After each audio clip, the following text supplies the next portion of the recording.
May maliit na langgam sa lamesa. May maliit na langgam sa lamesa. Nakita ko ang langgam sa sahig. Nakita ko ang langgam sa sahig. Ang langgam ay kumakain ng tinapay.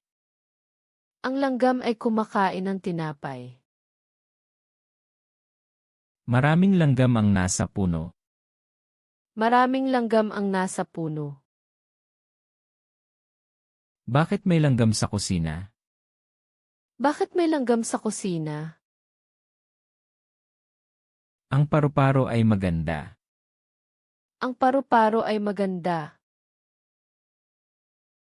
Lumilipad ang paru-paro.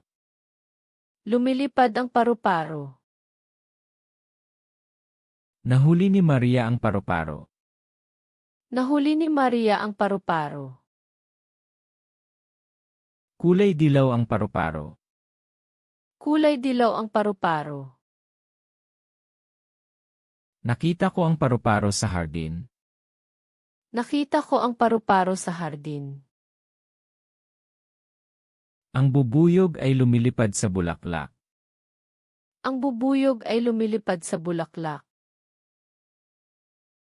Matamis ang pulot ng bubuyog. Matamis ang pulot ng bubuyog. Ingat sa bubuyog. Ingat sa bubuyog. May bubuyog sa aming bakuran. May bubuyog sa aming bakuran. Ang bubuyog ay may dilaw at itim. Ang bubuyog ay may dilaw at itim. Ang lamok ay kumagat sa akin. Ang lamok ay kumagat sa akin. Ayaw ko ng lamok. Ayaw ko ng lamok. Maraming lamok sa gabi. Maraming lamok sa gabi. Nangangati ang kagat ng lamok. Nangangati ang kagat ng lamok. May lamok sa kwarto. May lamok sa kwarto. Ang ipis ay mabilis tumakbo. Ang ipis ay mabilis tumakbo.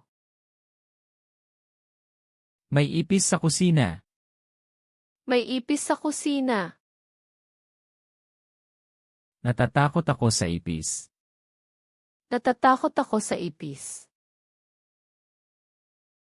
Itim ang ipis. Itim ang ipis. Hinahabol ng pusa ang ipis.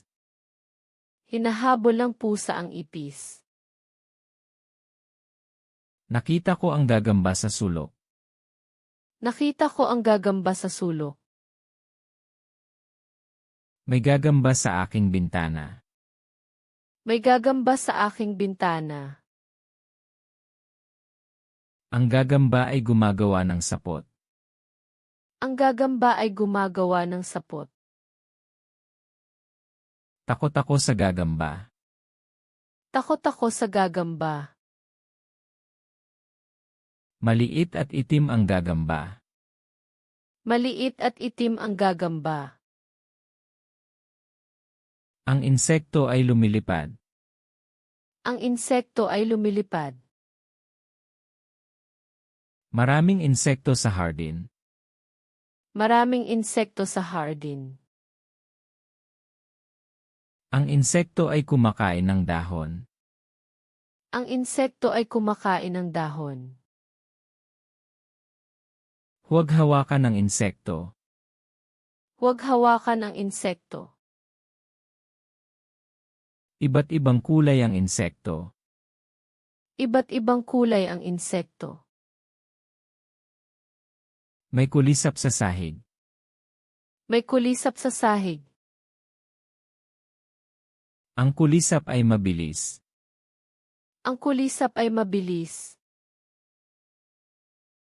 Nakagat ako ng kulisap. Nakagat ako ng kulisap. Nakita ng bata ang kulisap. Nakita ng bata ang kulisap. Itim at maliit ang kulisap. Itim at maliit ang kulisa. Ang gamugamo ay lumalapit sa ilaw. Ang gamugamo ay lumalapit sa ilaw. Put ang gamugamo. Put ang gamugamo. Ang gamugamo ay gabi lumalabas. Ang gamugamo ay gabi lumalabas. Malaki ang gamugamo. Malaki ang gamugamo. Ang gamugamo ay may malaking pakpak. Ang gamugamo ay may malaking pakpak. Ang tipaklong ay tumatalon. Ang tipaklong ay tumatalon. Berde ang tipaklong. Berde ang tipaklong. Ang tipaklong ay nasa damuhan.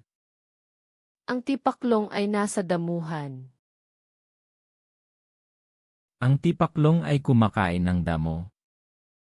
Ang tipaklong ay kumakain ng damo. Mabilis tumalon ang tipaklong. Mabilis tumalon ang tipaklong. Mayroong langaw sa pagkain. Mayroong langaw sa pagkain. Ang langaw ay maingay. Ang langaw ay maingay. Takpan ang pagkain para walang langaw. Takpan ang pagkain para walang langaw. Nakita ko ang langaw sa bintana. Nakita ko ang langaw sa bintana. Lumipad ang langaw palabas ng kusina. Lumipad ang langaw palabas ng kusina. Sinira ng anay ang kahoy na mesa. Sinira ng anay ang kahoy na mesa. Matagal ng problema ang anay sa bahay. Matagal ng problema ang anay sa bahay. Natatakot ako sa anay. Natatakot ako sa anay. Ang anay ay kumakain ng kahoy. Ang anay ay kumakain ng kahoy.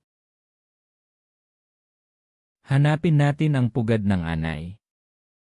Hanapin natin ang pugad ng anay.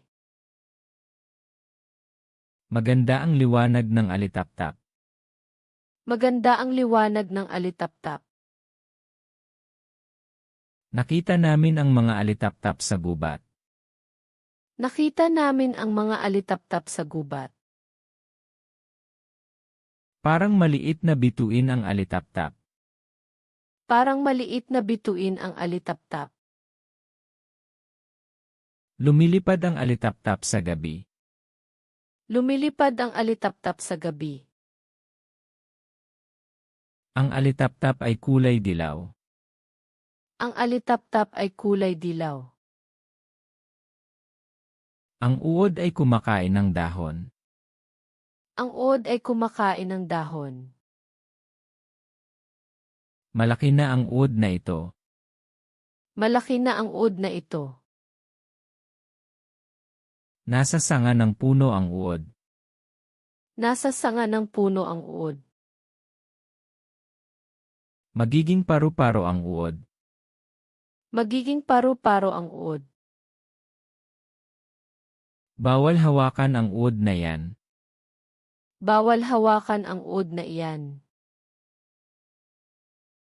Makati ang higad. Makati ang higad. Ingatan ang higad sa daan. Ingatan ang higad sa daan. Ayaw ng mga bata sa higad. Ayaw ng mga bata sa higad. Nakatago ang higad sa ilalim ng dahon. Nakatago ang higad sa ilalim ng dahon. May balahibo ang higad. May balahibo ang higad. Nakita ko ang isang salaginto sa puno.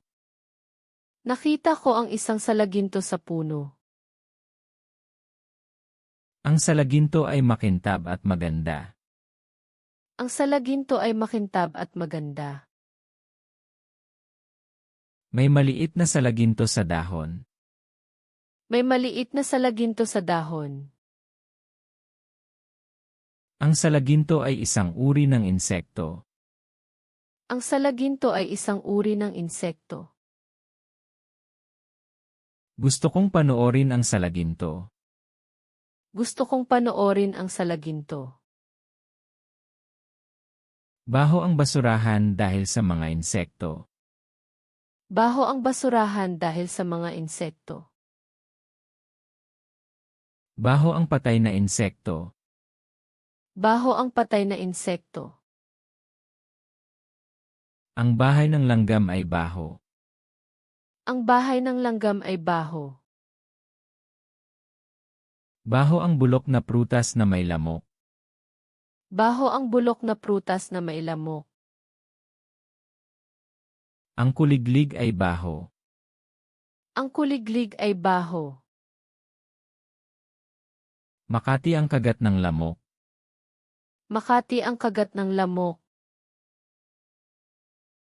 Makati ang balat ko dahil sa insekto. Makati ang balat ko dahil sa insekto. Makati ang langgam sa aking kamay. Makati ang langgam sa aking kamay. Makati ang kagat ng putakti. Makati ang kagat ng putakti.